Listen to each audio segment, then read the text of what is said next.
The first thing you want to take care of every day, Lord, bless me. Why? So you can be a blessing. Keep me from the evil of the day. Keep me from the evil of the day. Every day you wake up, you don't know what evil has been designed to try to take you down and to trouble you. So go ahead of it and say, keep me from the evil of the day. Choose fellowship with God daily.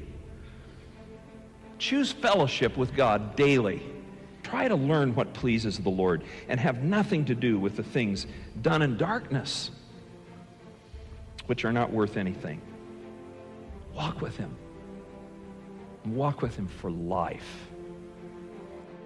Now let me ask you this. Is there anything in your life that you're willing to be fully committed to for the rest of your life? There might be things you're committed to right now that's taking your time and your energy, and you shouldn't be committed to those because God wants first priority in your life and a whole heart commitment. And God says what's most important is that you be with me above everything else, that you get to know me. It means that when I wake up in the morning, I need to say, God, no matter what happens today, I need to get to know you a little bit more. I need to learn how to love you a little bit more. And it could be the best day I've ever had, but I need to make sure I need to learn to love you and know you a little bit more. And God says if you do that, that day was a success. And the opposite is true too, which is, let's say you get up and you don't even think about God. And you've got this great day. You go and you make the sale. You finally get the job. You finally get a date with a live girl. Whatever it is, okay? You're a success that day. It's your best day ever that you've got.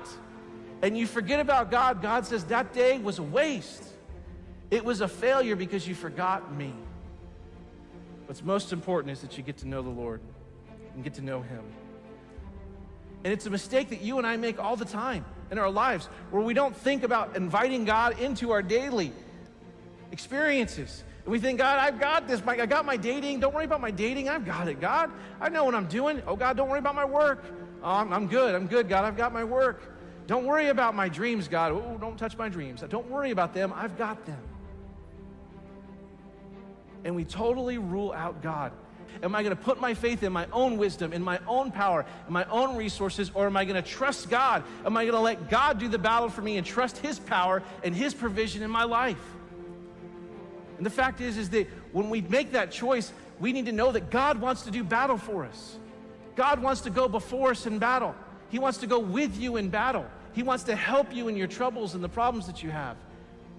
So whatever trouble you're in, whatever battle you're in right now, seek the Lord, seek His power. He wants to give it to you. Prayer is a weapon of our faith. It is one of the greatest weapons of our faith. It should be our first response and not our last resort when we go through times of trouble. Call out to God and rely on Him. God wants you to know that He wants you to experience the fullness of His presence in your life, not just every day of your life, but every moment of your life. You can experience His presence if you want it. You can tap into it, and that's the promise He gives us. He promises His presence in our lives when we seek after Him. You may go through deep waters. You will go through deep waters in your life, but you will not drown. You will go through storms in life, and God will get you through those storms. And when you go to battle, you need to know that God wants to be there with you and protect you, and you will not be destroyed. One of the greatest truths of the Bible is if God is for us, who can be against us?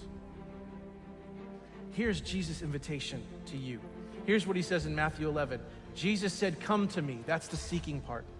Come to me, all you who are weary and carry heavy burdens, all the things that are weighing you down. And here's His promise, and I will give you rest. Let me teach you because I am humble and gentle at heart, and you will find the rest for your souls. And so what I can tell you with great honesty and sincerity is that if you're in the desert and you're in the battle and you've been in there for a long time and you're gonna be in it, God's presence will be with you and He will protect you and He will give you the rest. And I have found if I have that, that is all I need. I don't have to have the answers. I don't have to understand.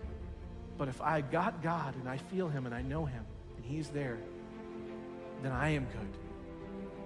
How do we need to make sure that we don't miss out on God's blessing when we're seeking Him? Well, there's a familiar verse that gives us great direction. It's Proverbs 3, 5, and 6. It says this, trust in the Lord with all your heart and lean not on your own understanding.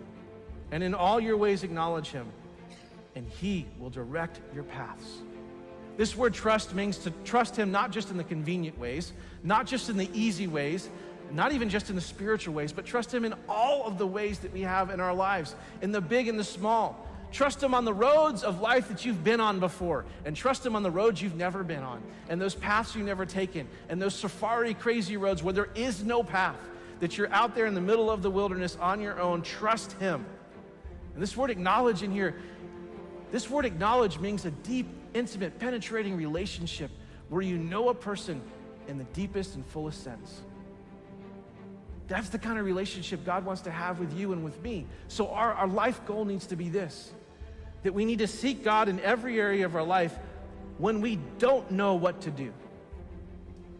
And we need to seek God when we do know what to do. We need to seek him in the big things, in the small things. We need to invite him into the conversations. We need to invite him into daily life, because yesterday's victories don't determine today's successes. And even when you think you know how to answer the problem that you're in, you still need to go to God.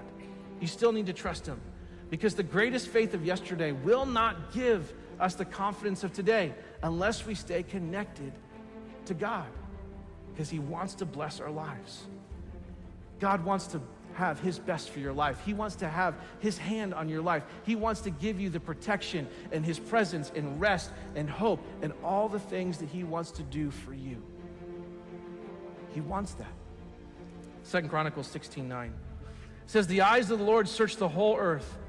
They search the whole earth in order to strengthen those whose hearts that are fully committed to him.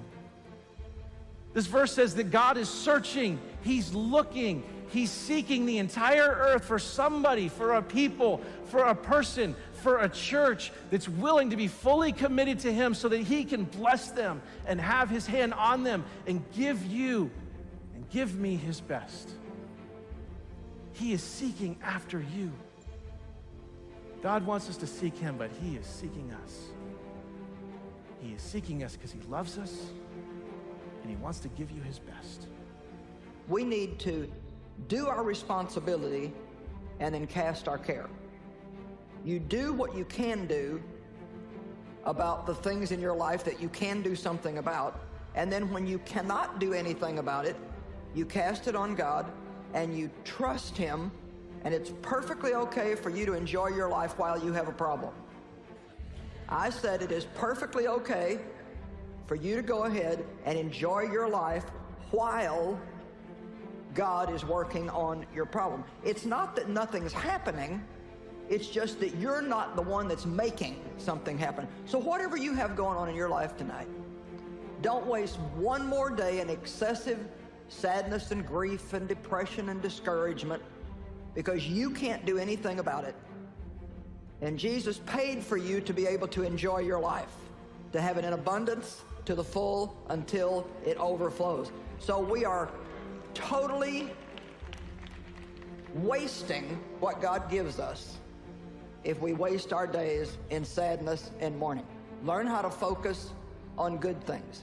Everybody here has got something they could be upset about if they chose to focus on it, but you don't have to focus on that. And what we focus on is what we magnify in our lives. What we talk about is what we become more consciously aware of in our lives. If there's a problem that needs to be dealt with it, deal with it, but don't focus on it. Think about the possibilities in your life, not the problems in your life. Hebrews 12:2 very simply says, looking away from all that will distract unto Jesus, who is the author and the finisher of our faith.